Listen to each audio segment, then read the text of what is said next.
Hello everyone, I greet you in the name of God Almighty. My name is Apostle Newton Silas, and today we have a very interesting video to react to. And then this was done by Douglas Murray. In fact, he gave a speech, and then this speech, is very interesting. And I want Muslims to listen to what Douglas is saying, so that if there is a need of change, or there's a need for reformation, a need for revamping, then I think that some things need to be reviewed so that things can be done the right way. So without any further ado, let's get on to this video and check this out. I'm not an academic or a politician, which may mean precarious things career-wise, but it means at least I don't have to ever be politically correct, and I hope I won't be today. I'm going to take my my text from Alice in Wonderland, which is one of the best texts to understand what's happening in Europe at the moment. And you'll all remember the conversation between Alice and the White Queen, when the White Queen tries to urge Alice to practice thinking of impossible things. And Alice says, one can't think of impossible things. And the White Queen says, nonsense. When I was your age, I used to spend at least half an hour a morning thinking impossible things. Why, I used to be able to think of at least 6 impossible things before breakfast. Well, Europeans are expected to think far more than 6 impossible things before breakfast these days, and I could be here all day if I wanted to list all of the impossible things that you and I are expected to believe. But let me just go over 4 of the impossible things which we're meant to believe, and I'll do them as briefly as I can. The first of the impossible things which we're asked to believe is that Islam is a peaceful religion. It's very evidently not. No religion is entirely peaceful, but Islam is especially not peaceful.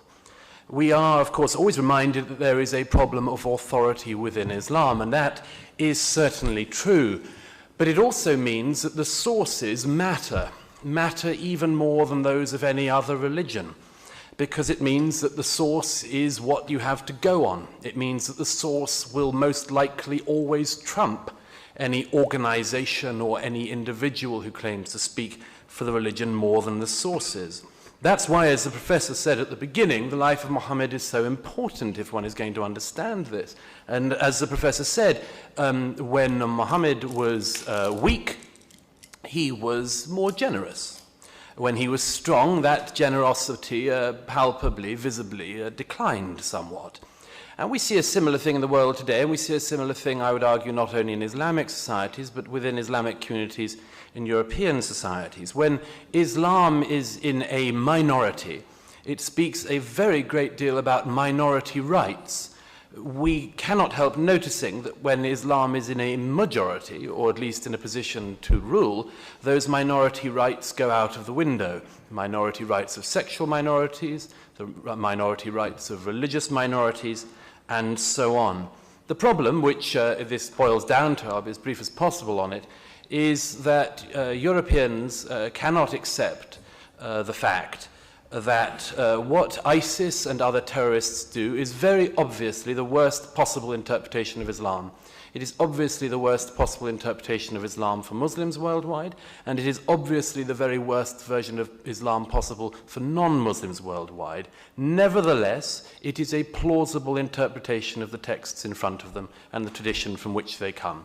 And if you doubt that, I would urge you to consider one particular source, which if there is an authority within the Muslim world you might turn to, and that is the University of Al-Azhar in Cairo. And I'm very sorry that both the Egyptian ambassador and also our friend from the Fatwa Council are absent now. But if you look at what happened last December, a year ago, a young Jordanian pilot shot down over ISIS-controlled territory. And you'll remember that he was burned alive brutally by the maniacs of ISIS.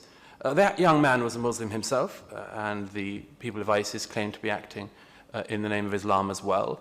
Al-Azhar in Cairo had an extraordinary debate about this. One aspect of which was this, that the senior clerics said that what had happened should be punished, that the people who did that and burned that brave young Muslim Jordanian pilot should be punished. They should be punished, incidentally, by either being crucified or by having alternate legs and arms cut off. This was because they had broken the Islamic prohibition on the desecration of a body. You might think that crucifixion somewhat broke that prohibition as well. But they also said, very strikingly, that the thing to bear in mind about ISIS was that they were indeed terrorists, they were indeed extremists, but, quote, not to be described as heretics. Just a couple of days ago, one of very distinguished scholars, graduates of Al-Azhar, Sheikh Mohammed Abdullah Nasra, gave a televised interview in which he was asked why Al-Azhar is in the habit of denouncing secular thinkers as un-Islamic, but refuses to denounce the Islamic State as un-Islamic. And Sheikh Nasra said, quote, Al-Azhar can't condemn the Islamic State as un-Islamic. The Islamic State is a byproduct of Al-Azhar's programs. So how can Al-Azhar denounce itself as un-Islamic? This, I simply present it as, is a very significant problem. Nevertheless, we are invited to believe the impossible and to believe every day before breakfast. Wow, that's a very interesting video. Listen to the speech given by Douglas Murray, and I know that a lot of people disagree with this speech, or they will object some of the things that Douglas Murray point out, in his speech.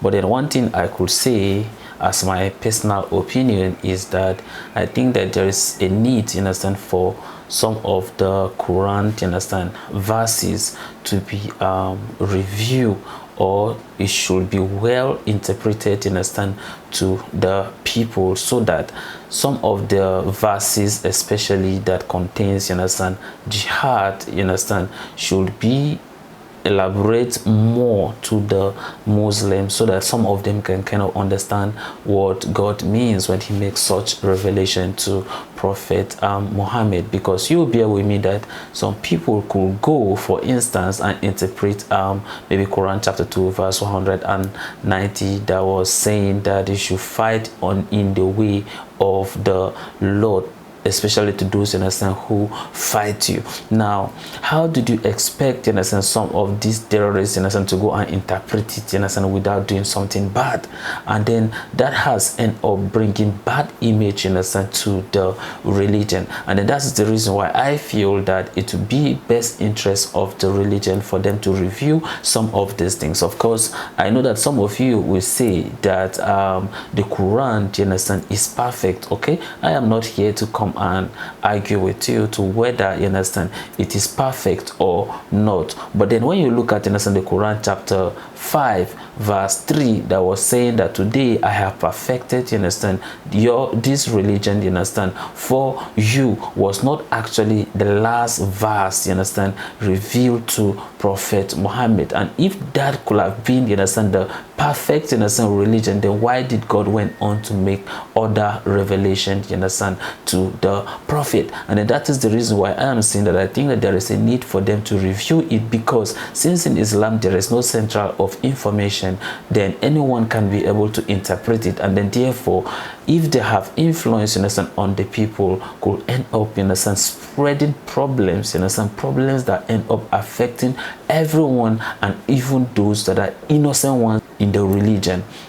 So that's why I just felt that, no, look, I think that they need to kind of help in elaborating more on what some of these verses, means. And that is why here Douglas, is saying that how can they say that is actually some kind of, is something that is untrue to say that Islam is a peaceful religion. Is Islam supposed to be a peaceful religion? Yes, it's supposed to be, a peaceful religion. But as it is in this 21st century, is it really peaceful? You see, it could be, but the issue is the minority have misinterpreted the religion and have taken some laws in their hands and have do some certain things that are not good, and it's not affecting everyone. And that is why you end up seeing some of the problem that is currently happening in Britain and all over the world. Some of these protests of human rights and all those things, people try to impose their religion on people, forgetting that they are actually in a foreign land by not respecting the norms and values of such land. And then those are the problems. And that's why we are having problems, you understand, today, you understand, in Britain. And this is a message Douglas is actually sending to non-Muslim, for them to know, I mean, those who are of Christian, you understand, majority, for them to know what Islam is all about. But it is coming on a negative, you understand, narratives, because now it makes the people, you understand, to become very skeptical about some of these things whenever they hear, you understand, the word Islam. So that's the reason why, you understand, I am saying that it would be good for the Muslims, for them to review some of these jihad, you understand, verses. I will interpret it well to the people, for them to understand what God truly means, because some people are misinterpreting it, and then it is affecting the whole religion. I know that a lot of you have told an opinion, you understand, concerning this, and I would like to see it at the comment section, and may God bless you as you do so. So this is the end of my video. If you like my reaction, you should like, share, and subscribe. And if you have any video you want me to react to, don't forget to drop it at the comment section, and I'm going to check it out. So you remain blessed, and I see you in my next video. Goodbye.